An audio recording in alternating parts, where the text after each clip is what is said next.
tô aqui na Pedra do Reino e tô meio suado e empoeirado por causa que a estrada é de terra. São 30 quilômetros depois de Belmonte e eu acho que uns 12 desses 32 são de terra, então tem muita poeira.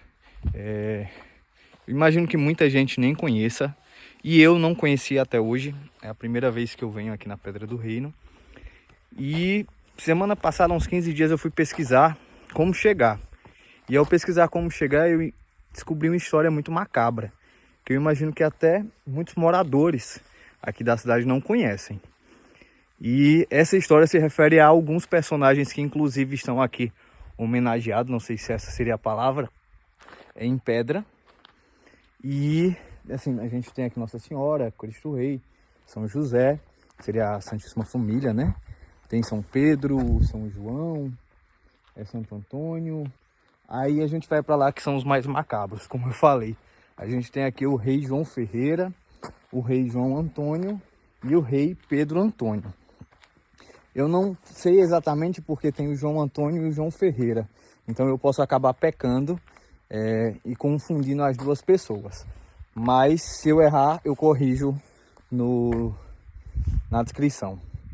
Pelo que eu li, o rei João Ferreira foi o primeiro a chegar aqui e trazer o sebastianismo. E o que é o sebastianismo? A gente tem que voltar lá atrás, em 1826, e descobrir que o sebastianismo surgiu com a morte de Dom Sebastião.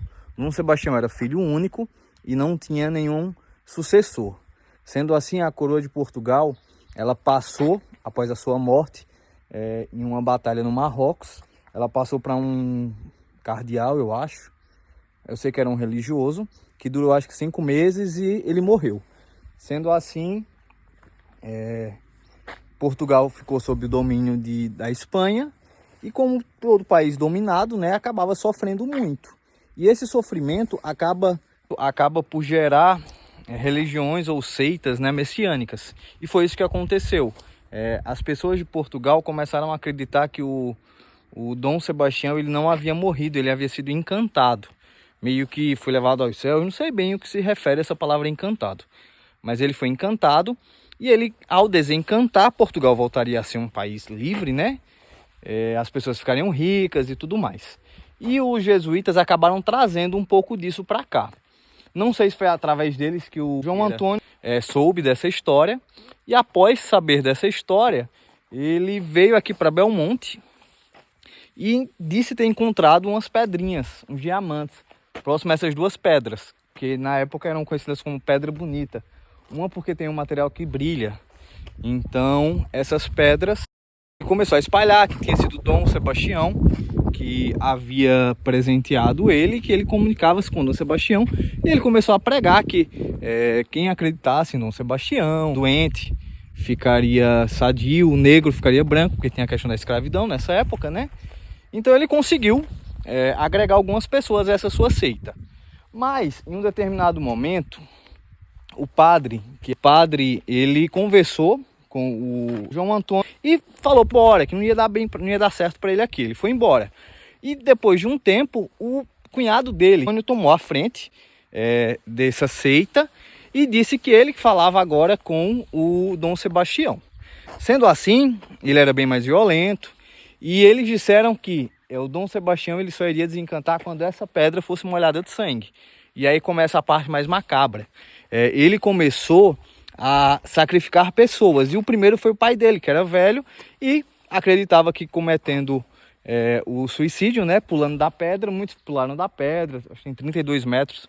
Outros tiveram seus pescoços cortados. Foi isso. Muita gente morreu. E tem uma história bem pitoresca, eu diria, que é o da princesa Isabel. A princesa Isabel, que junto com a Josefa eram amantes, uma era esposa e a outra era amante, né? Elas duas foram mortas juntas. Ela estava no período alto da gravidez, a Isabel, e ela acabou tendo o bebê. Quando cortou o pescoço, o bebê, diz a história, né? Que o bebê caiu e morreu, né? Aí continuando, né? Teve várias mortes. Aí chegou um momento que Os dois irmãos, o Antônio e o outro que eu não lembro o nome agora, ficaram muito chateados porque as duas irmãs foram mortas. Disseram que eles tinham sonhado com o Dom Sebastião e ele disse que o último sacrifício que precisava era o do rei. Ele não queria, ele queria matar os outros, mas não queria morrer, né? Então ele foi a contragosto, foi morto e o Pedro Antônio tomou posse do reinado. Mas o reinado dele durou um dia só. Por quê? Tinha muita gente morta ali, muitos animais mortos, muito sangue. E eles saíram dali e foram para baixo de uma árvore. Nisso, um vaqueiro que estava aqui, ele viu aquela cena, ficou atormentado e foi até a fazenda mais próxima, que era de um soldado. Esse soldado chamou outros soldados, veio até aqui, matou os homens. Os que escaparam foram presos, ficaram lá em Fernando de Noronha. As mulheres foram libertas, as crianças órfãs foram entregues para quem quisesse criar. E nisso acabou. Então, nada disso eu sabia. E assim, é bem mais profundo, aconteceram mais coisas, mas foram retratadas inclusive em um livro do Ariano Suassuna e outras histórias. Eu vou até deixar o link aqui de quem quiser ver um pouco mais. Tem uma série de TV também que eu acabei não conseguindo assistir. Mas é inimaginável, pelo menos para mim era inimaginável, no meio do sertão, uma história tão macabra e tão ligada a Portugal, né?